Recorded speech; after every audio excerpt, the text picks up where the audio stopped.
In August 2013, the MLC 2006 became law for countries that have ratified it. Since the ILO's creation in 1919, 69 conventions and recommendations on labour standards for seafarers have been adopted. The MLC 2006 has replaced all these with a clear, simple and practical framework. Within this structure, new measures are in place for the protection of seafarers that are internationally binding, as well as strict standards of employment conditions and health and safety, all supported by a global inspection regime. Even in the first year of the MLC 2006 coming into force, well over 100 ships had been detained for directly MLC-related deficiencies. This is clearly very effective legislation. This video and accompanying workbook will examine MLC 2006, its power and influence on the maritime industry, and how it continues to adapt to any event that impacts on the lives of seafarers. The subjects covered will be: Part 1. Background to MLC 2006. Part 2. Inspections. And Part 3. Abandonment of seafarers and ship owner liability.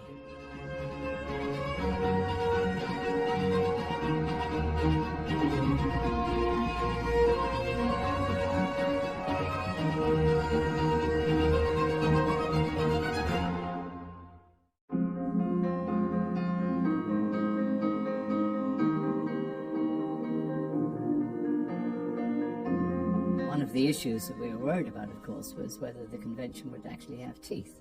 And a large number of people, before it came into force, said, oh, it's not going to have any teeth, you know, it's just another convention, another bit of paper. But it has teeth. And we're seeing that with the deficiencies, with the detentions, with ships now being turned away from Australian ports for not complying with the MLC. Absolutely tremendous. And I think it's a major move forward. The MLC 2006 is now in force and cannot be ignored. It contains a range of mandatory on-board procedures that are subject to inspection and, conceivably, to legal process in the event of any non-compliance. Perhaps the most comprehensive of any ILO convention ever adopted in the organisation's 94-year history. The MLC 2006 provides international standards for the world's first genuinely global industry, protecting both the employment rights of seafarers and the economic interest of ship owners.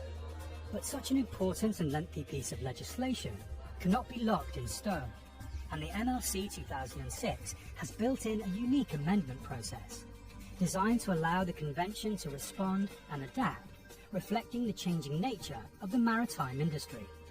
Since coming into force, amendments have been approved relating to financial security for seafarers in cases of abandonment, or in the event of sickness, injury, or death. These will come into effect in 2017. With the built-in flexibility to absorb and apply any future developments, the MLC 2006 is proving to be an effective tool for a 21st century industry. Katie Higginbottom of the International Transport Workers Federation sees the MLC 2006 as vitally important legislation for raising standards in the living and working conditions of seafarers.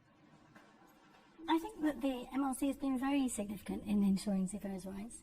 I think, first of all, it's really given a form to the idea that's within the MLC that seafarers have a right to the same kind of living and working conditions as people working ashore.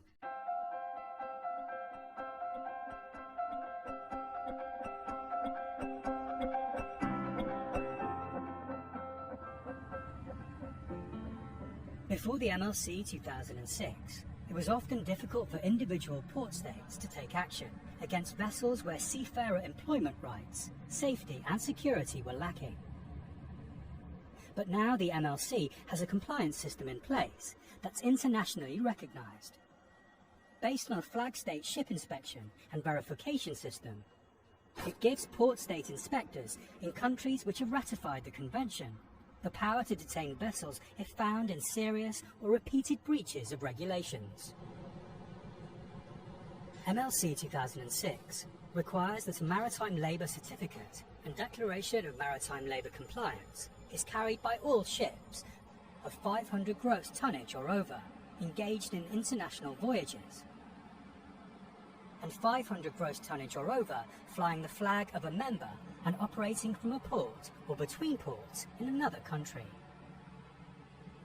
Vessels smaller than 500 gross tonnage are still subject to MLC provisions, but need only apply voluntarily for the certification. It also requires that ships that fly its flag carry and maintain a maritime labour certificate, certifying the working and living conditions of seafarers on board their vessel.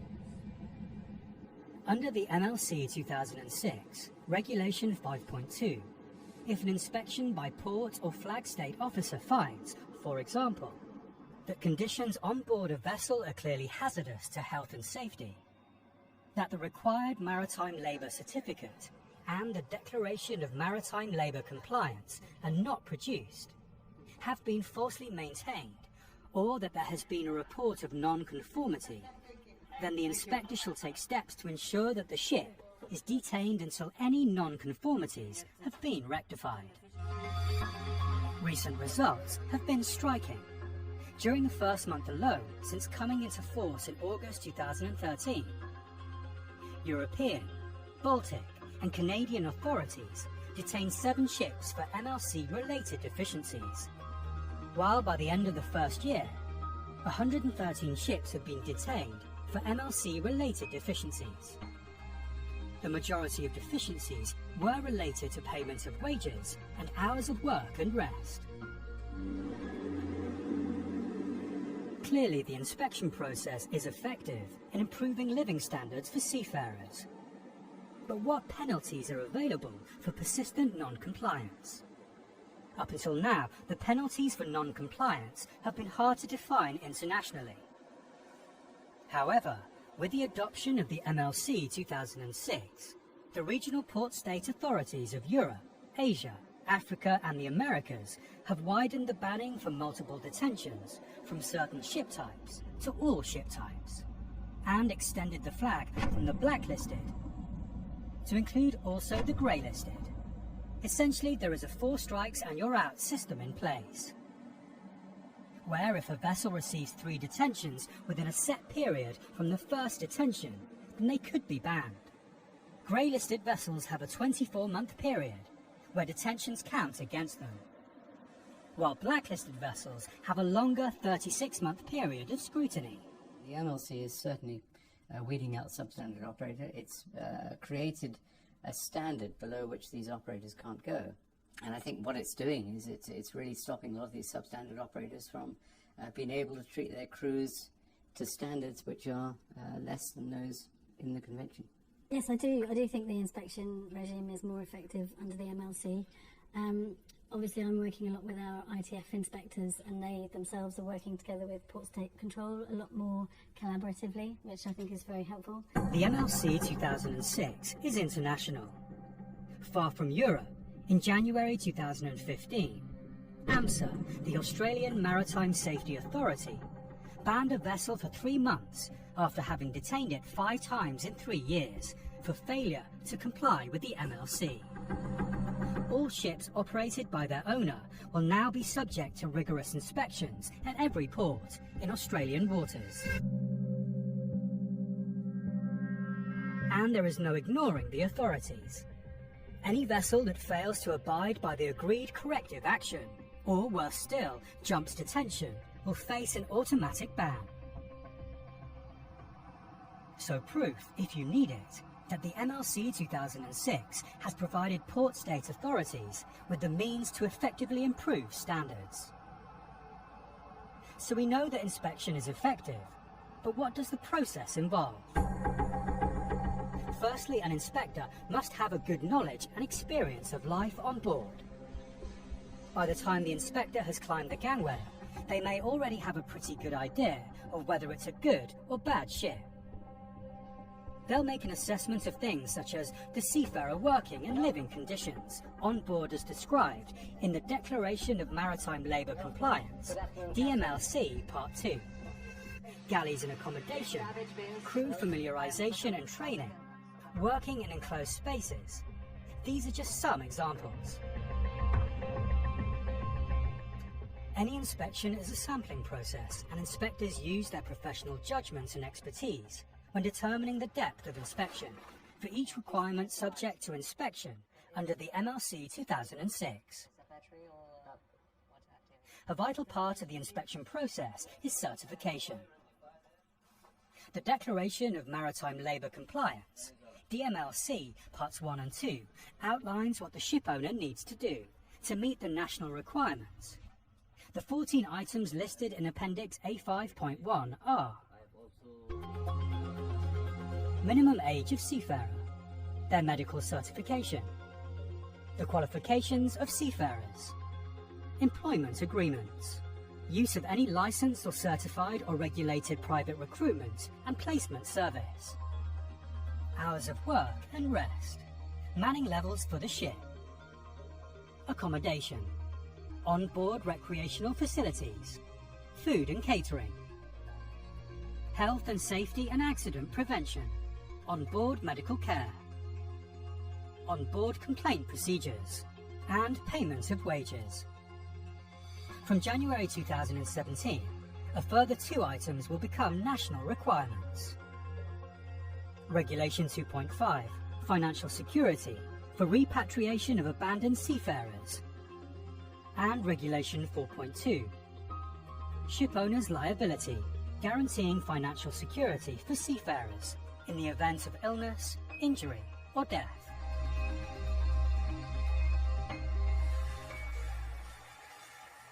Of all these items under inspection, hours of work and rest receives particular attention. In the first 12 months of the new inspection regime, failure to properly comply with hours of work and rest has been amongst the most common deficiencies. Human factor issues such as fatigue and stress are increasingly targeted by port state control officers. For some years, concentrated inspections are set to focus on hours of work and rest regulation. The inspector should verify that the maximum number of hours of work or minimum number of hours of rest criteria established in the National Requirements, or DMLC Part 1, have been implemented on board through sampling of records, logbooks, and confirming information through confidential interviews with a representative number of crew. Inspectors should verify that short breaks are not counted towards rest periods. Any authorised exceptions to the hours of work-rest criteria or suspension of the work schedule due to bad weather or emergencies are properly recorded in the logbook or similar document, and compensatory rest given to the seafarers. Inspectors should also be aware that repeated breaches of the requirement of hours of work and rest, or an accident that has occurred due to the seafarer's fatigue, may suggest inadequate manning. The inspector should check that a table of shipboard working arrangements, setting out the national requirements with the schedule for service at sea and in port, is posted in an easily accessible place on the ship. This table should be in a standardised format and in the working language or languages of the ship, and also in English. Typical examples of work-rest deficiencies found on inspection are: a seafarer's work schedule does not conform to the applicable standards. The table of working arrangements is not posted or does not contain required information. The table of working arrangements is not in English and the working language of the ship. Records of work or rest are not available or are not maintained. No clear evidence of exceeding the limits of work. No record of suspension of the schedule in accordance with Standard A2.3, paragraph 14, has been noted in a logbook or other document. Good morning. No, I have a problem with the ISF watchkeeper. It gives red at departure at Malta, so I know it's not A further important area that comes under the enhanced inspection regime is examining any complaints that have been raised whether operational issues or matters of staff welfare. Under Regulation 5.1.5, On-Board Complaint Procedures, all certified vessels must have in place a formal complaints procedure for fair, effective and expeditious handling of seafarer complaints, alleging breaches of the requirements of this convention. That each member shall prohibit and penalise any kind of victimisation of a seafarer for filing a complaint, and that does not prejudice a seafarer's right to seek redress through whatever legal means the seafarer considers appropriate. So we'll find a solution during my moving. We have only 9 hours. To ensure transparency, the process requires that the complaint is presented to a superior officer or captain. The complaint is recorded and a copy returned to the seafarer.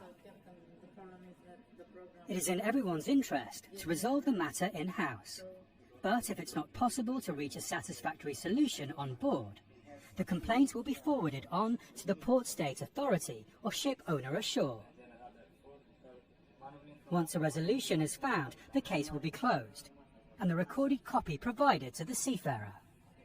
Although this seems to be a lengthy process, it is important, as any complaint must be taken seriously. An issue which is ignored may have serious consequences for the ship, if not acted on. Okay, Captain, thank you very much. Another area receiving particular attention is Regulation 3.2, Food and Catering Compliance. The regulation requires that seafarers have access, free of charge, to good quality food and drinking water that must be of appropriate quality, nutritional value and quantity, taking into account the requirements of the ship and the differing cultural and religious backgrounds of seafarers on the ship.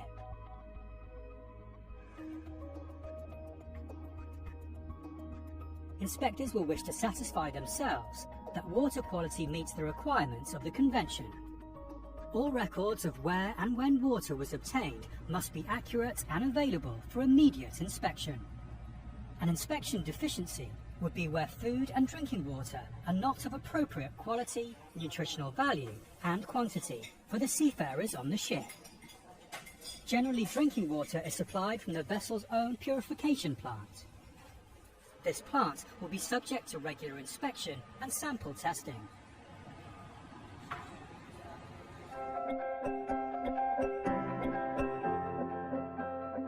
In Part 2, we have looked at how the MLC 2006 affects the inspection process, with particular attention to the content and accuracy of the Maritime Labour Certificate, Seafarers' Employment Rights.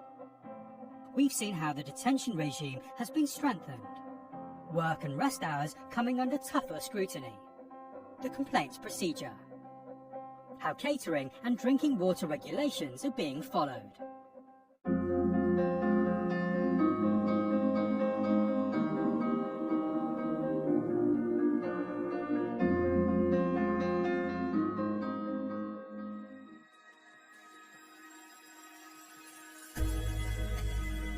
The JSM had been detained in the Greek port of Kyoto for more than 5 months. A Greek court had refused to let the ship leave after a deadly harbour accident. The freighter's owner couldn't be reached, according to the captain, and there was no money for salaries or supplies. Although very rare for any seafarer affected, abandonment is a serious and stressful situation to be in. Abandonment can happen for a number of different reasons.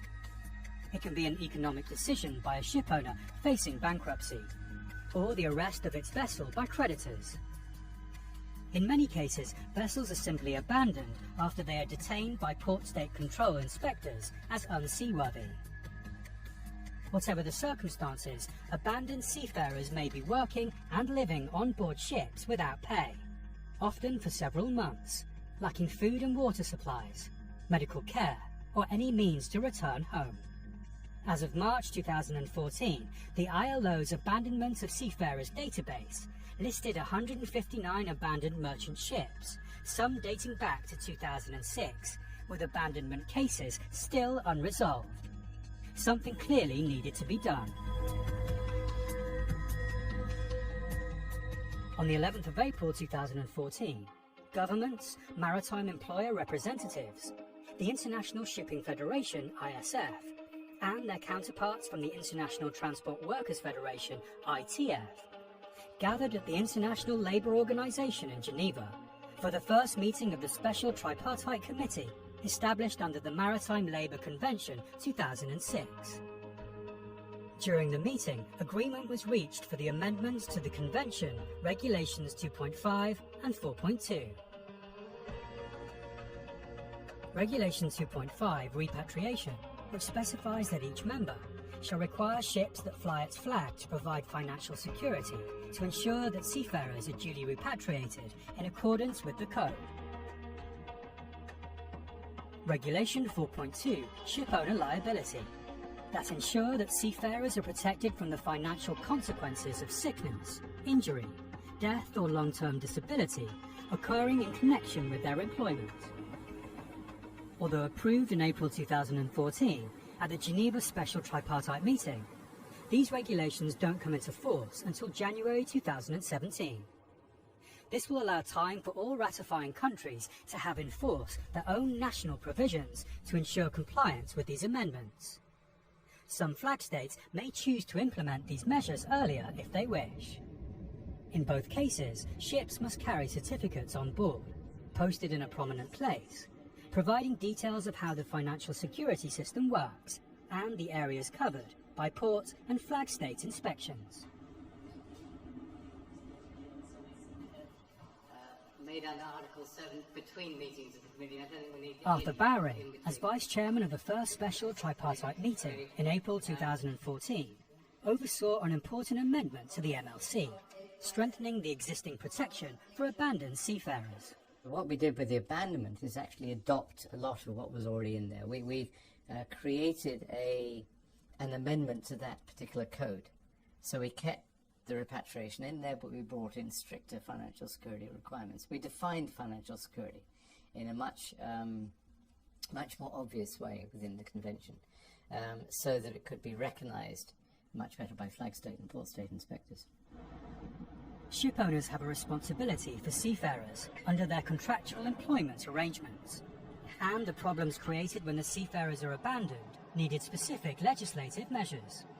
The new amendments not only provide safeguards, but also recognise the role to be played by flag states and labour supply states.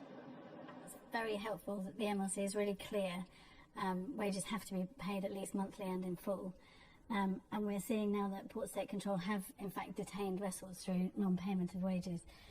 So I think really this is one of the first steps towards trying to avoid abandonment situations escalating, because if you can keep on top of those initial payments and not allow things to go out of control, then that helps have a kind of better industry from the beginning.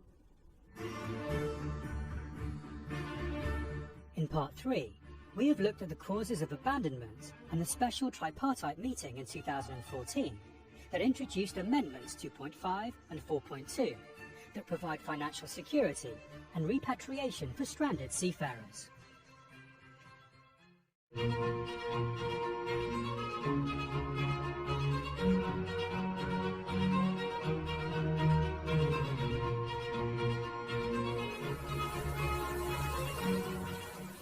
In this programme we have covered the background to MLC 2006 and it coming into force in August 2013.